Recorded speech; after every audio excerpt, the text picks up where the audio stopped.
We were talking about the state of the world a little while ago. Yeah. I think I'm going to go with that first.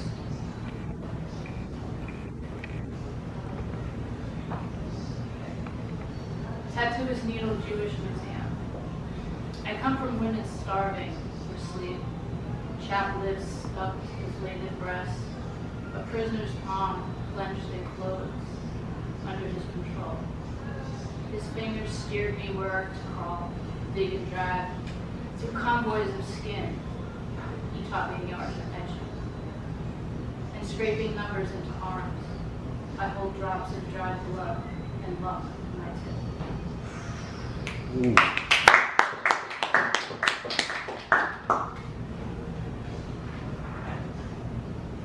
Hazard. Because my students wear hoodies in the rain because they run out of their houses to 7-Eleven pursuing Skittles and iced tea cravings. At the park, a cop threw Andrew against a brick wall because he fit a suspect's description. The can of Arizona tea in his pocket popped and ran down his leg like urine in someone's nerve. Because it could have been Arnold, who was on a full ride to college, hit with a bullet in his stomach while swallowing rainbow candies. I could see Mike sprint away because he's scared someone's following him. Not could have been him. It could have been his blood running down the sewer drain mixed with Skittle dyes, candy, and corpse covered with sand after the body was pronounced dead. It could have been Ron, who asked me before the Ferguson riots, why do blacks still sit in the back of the bus if they don't have to? I asked him, who did? He just looked down at his desk. The other day, my oldest friend's husband, Derek, repeated that could have been me taking a job. I could have been shot. I asked him, are you scared to go for a run now? Not where we live, other places, yes. I added, my love is from Kentucky. While it's not the same, there are counties like Hazard, where her and I couldn't even hold hands or order a wedding cake. Prejudice is prejudice, he responded. In the background, my oldest friend Nicole yells, white privilege. A week later, a witness records an officer kneeling on the neck of a black man lying on his stomach for over 9 minutes before an ambulance came. If I would have tried to stop the cop, would I have been tasered, shot? It could have been my friends Mark or Derek. It could have been me at Derek's funeral, my arms around Nicole, trying to hug the hurt out.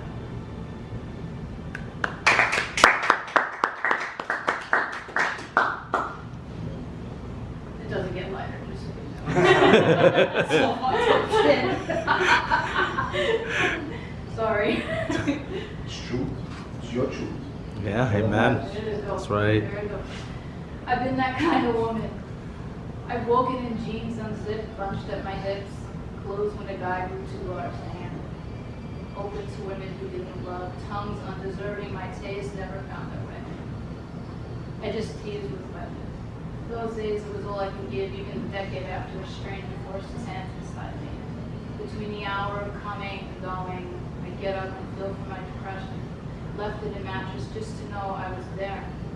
Drive until I found myself in some body of water where waves fell at my feet like lamps, mistaking me for a goddess, pleading to kiss away their immortality. I pictured the only woman I made love to on a beach.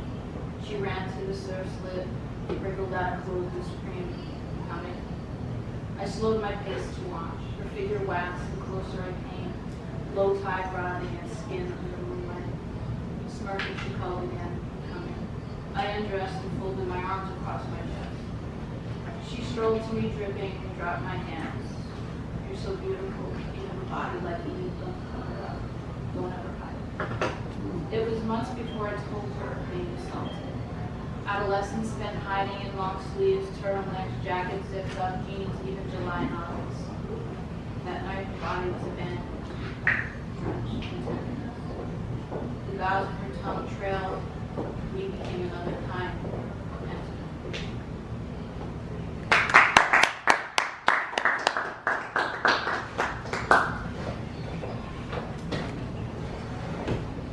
Today was a bullet torn through one of my black student's skin as he drew a sun on the pavement with a rock and a tarp on the way on it. Once he said, I imagined he dropped to the ground while blood spurted. A flooding the son's face. I brought a butterfly.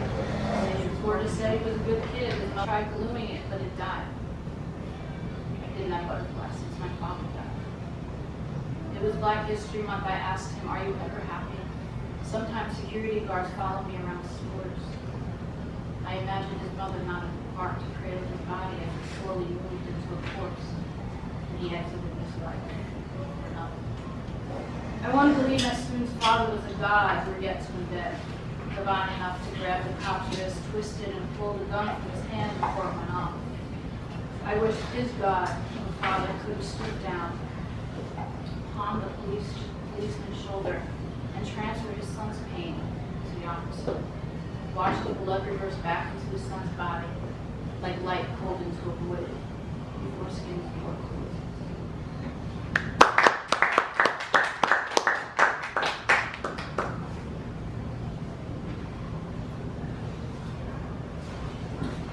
When you learn to say I love you, I hope silence hasn't burned your tongue. I hope you say I love you to yourself first, looking in the mirror that connect both of your eyes. Except you are here, you are now, beginning, opening. You are the you in the center of beautiful. Be tender like water with yourself. In the end, I hope you know peace, acceptance, and happiness, helping you inhale all loss. Love's hand dropping yours, tears no one lifts with a finger, goodbyes that leave you lingering at your door. Your footprints embedded in their worn welcome mats. I hope you try and leave, let go of doorknobs of the past. Walk with night, let grief settle in you, like darkness talking.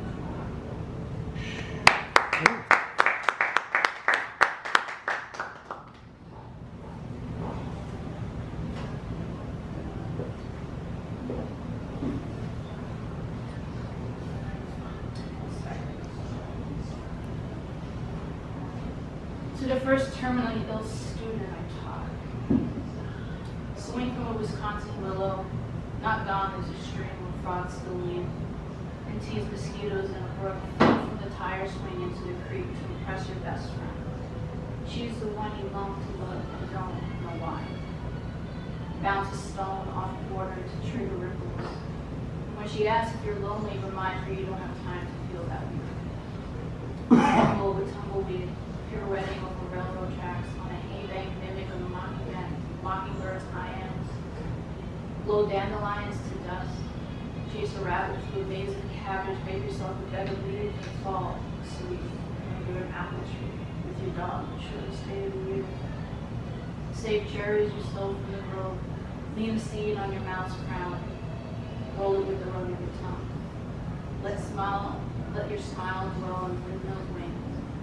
Linger on a branch worn by ranchers who stop for the night to rest.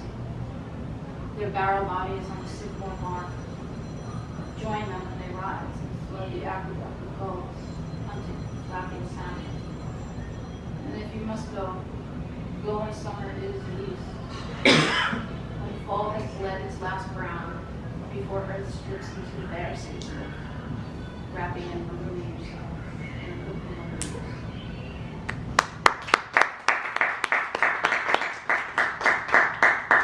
So the next two poems are for Matthew Shepard, who died in 1998. For those of you who don't know who he was. He was a young man who walked into a bar in Laramie, Wyoming, had no issue coming out to anyone there, and two men befriended him and took him to the field and brutalized him, basically, and hit him with barbed wire to the effects. He died 18 hours later. Sorry. I know it's very heavy.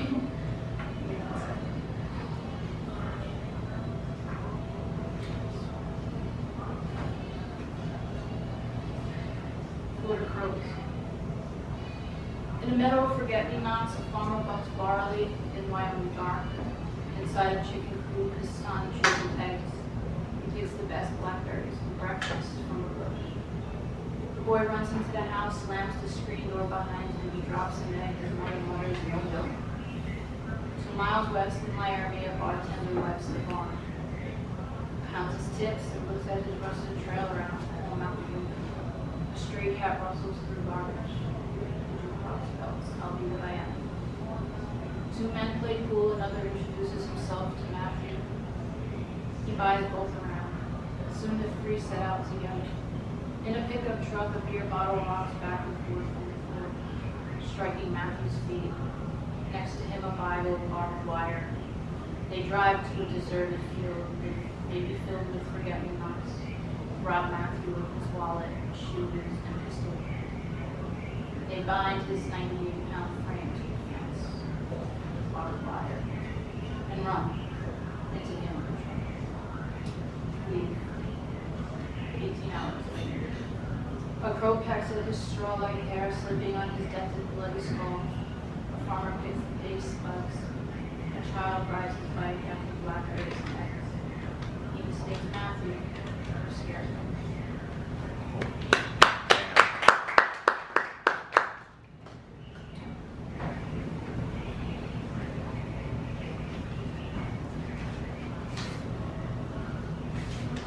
Almost like memory. In the harbor of my mind, you never entered the fireside bar. You end up in New York and we meet at Queens College's gay lesbian dinner. We go to Pride together, marching in on parade. You've tied the rainbow flag around your neck like a key. It's an easy day, where breezes only blow as much as I want, alleviating Jews and more heat. We walk Manhattan, braving people's scowls, stares, and our anxiety. Turn up at the Whitney's Hopper exhibit. In the elevator, outdoors open on early Sunday morning. Its windows and half-raised shades seem open like eyelids lifting from sleep. Long horizontal puddles of shadow cut and interrupt the street, paralleling the canvas. The silhouettes seem to continue past the painting, almost like memory. And continue past what we think we know, is what we've done.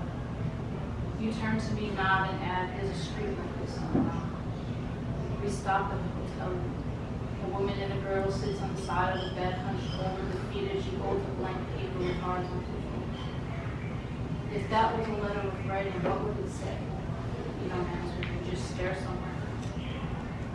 I think it's a letter saying goodbye, yet to be written. Again, you're silent while we walk to the next work automatic. This is one of my favorites. See how the woman is doing nothing but gazing into her cup, focusing on her coffee, like it's the only cure to her loneliness. Look at how the empty chair across from her squished and squeezed against heat. That was possible. You see how she is far from the door, as if she's ready to go anyway, to make a break for herself to break to someone and leave the first person who comes in. Just not to be alone. The way of her mind seems stateless, nomadic, trying to find an exit from her mind and the mirages anxiety creates. She is grounded by the anger of her solitude. I know what it feels like to not exist, not be recognized as human. You sigh and continue. I don't feel like I exist. Later, in the museum